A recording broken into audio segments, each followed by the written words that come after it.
Every now and then I'll be scrolling on social media and I stumble upon a video where I'm like, what the hell is this?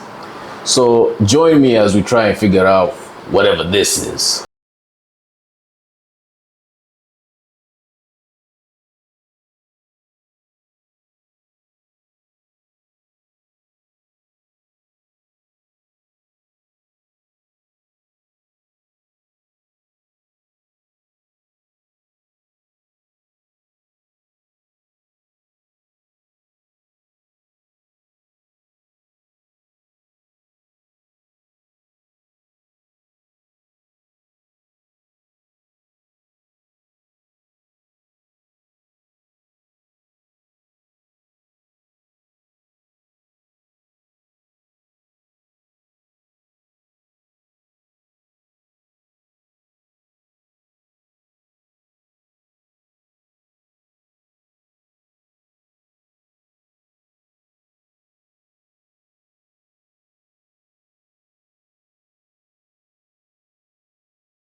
This is the first video I've stumbled upon, and it's a guy called musa.szn, and he's clearly trying to fight for the life of his reputation here.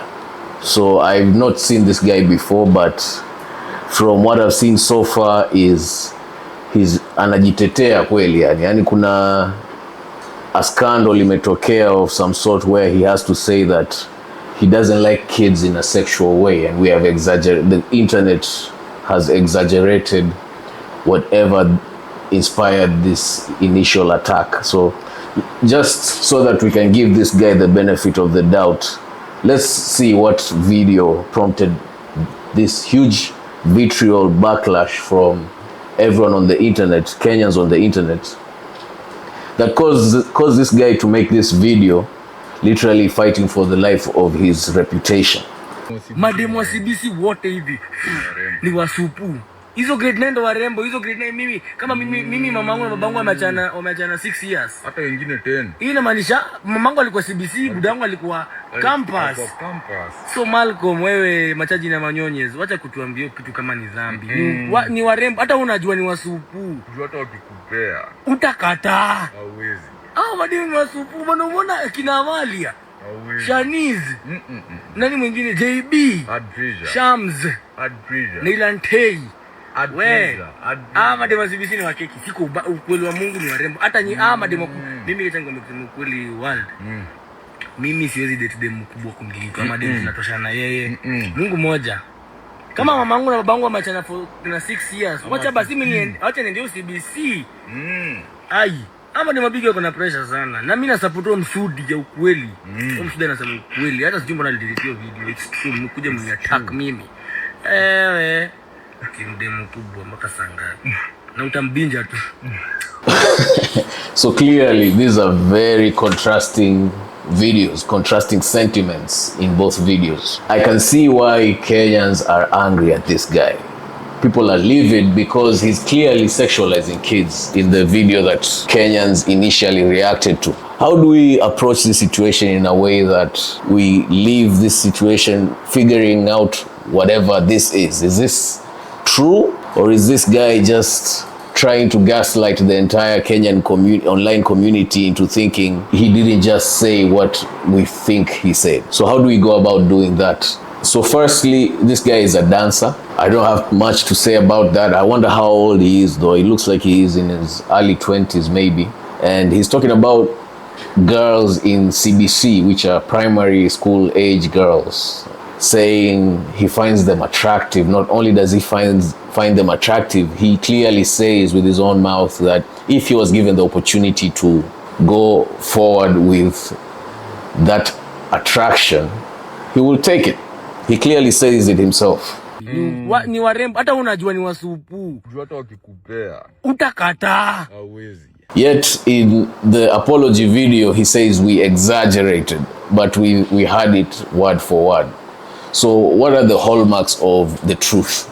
If we're trying to determine what the truth is in this situation, his sentiment will be consistent across the board, right? He will be saying the same thing through and through because the truth has integrity. It's integral. That means it comes from one source.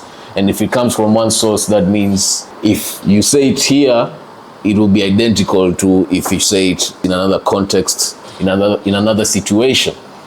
So off the jump, we can see there's no consistency in this guy's narratives. He's put out 2 videos that are highly contrasting each other in content and sentiment. The first one is very unapologetic, very brash. It's giving a drunk man's honesty, right? He doesn't care of the repercussions. He's saying what is legitimately on his mind. The apology seems a bit more calculated, more strategic. It's like a boyfriend who was caught cheating trying to kujitetea in front of the girlfriend, even though she has damning evidence that that was him. It's basically Shaggy saying it wasn't me. Sindio, this guy has already lost credibility because there's an inconsistency in his messaging. The truth is also open. It's plain. We don't have to coax it out of you. It reveals itself. Which one of the 2 videos do you think is more revealing of the truth? It's the one where he hajajiekea breaks, yani. He's put no limitations on himself in expressing exactly how he feels. The other one, you can see it's a lot more contrived, right? We had to react to the first one to get the other one, so we had to coax it out of him. This guy is failing at convincing us that he really didn't mean what he said. So he's exposed himself by giving this inconsistent account of events in the 2 videos. But let's give ourselves a third reference point. Let's see if another video can point us closer to the truth. And we'll just use him as the source, because as much as you can't always trust what people say, you can always trust their actions. And how people disseminate information from themselves will tell you a lot more than the actual information they're trying to put out to you. So let's look at another video of his on his PR tour trying to salvage his reputation. The other day you talked about CBC girls, and it brought a very different controversies in the social media space. What were you thinking? First of all, ni kweli. Ni kweli tu. Nilisema ni kweli tu. Hawa tu ina supu. Get? Na mimi napenda hawa tu sana. In fact, I love everyone. Cause kama hao ndo wali show up kwa hiyo hadithi wengi. Wengi wao walikuwa wao, si ulikuja? You saw them. Mbona nisiwapende? Mbona nisiwa compliment? Mbona nisiwaambie you are so beautiful? Hata maanko zao, maanko unapata anko ameambia huyu mtoto wao ama nephew wake ama niece, unakamsupu leo. Umeiva uko smart. Ama stranger unapata stranger anasema kale kale nikasupuka kikwaka kubwa. Katatesa. Haimaanishi anataka kumkula.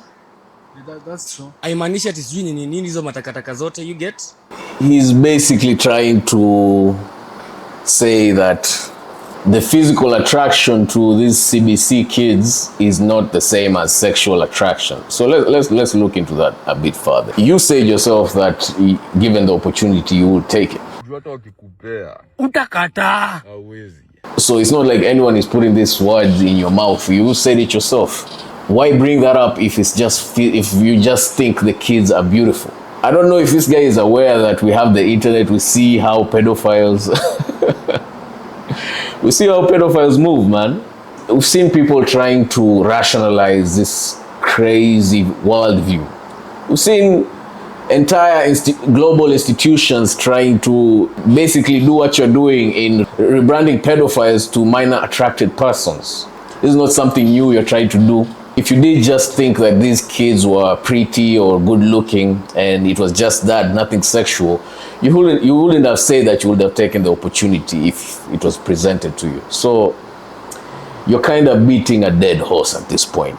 there's no point trying to convince us that your intentions were different when you already told us your intentions. Why do I bring the truth into this? Of course, we're trying to figure out whatever this is, but I honestly think trying to manipulate the truth, trying to conceal it, is a hallmark of evil. We know evil exists in this world. We know every human being has a kernel of evil in them that can be watered into something completely sociopathic. Whether you think there is no objective truth, you only think your subjective truth matters, that's a conversation for another day. But I believe objective truth exists, and I believe we are all part and parcel in that objective truth, although our experiences limit us to a singular dimensional perspective that if you combine all of our perspectives together is when you get the full objective truth. But we are limited to one person's perspective at a time, so that can give us the illusion that objective truth does not exist, but it clearly does. So I honestly think revealing your subjective truth in a way that is aligned with objective truth is a good thing. But if you're concealing your subjective truth, or you're giving us an account of your subjective truth that is misaligned with reality, with objective truth, there are seedlings of evil in that action alone. So as much as this guy on the surface, it seems like he's just trying to manage a PR disaster, I will go as far as to propose that what this guy is actually doing is inherently evil.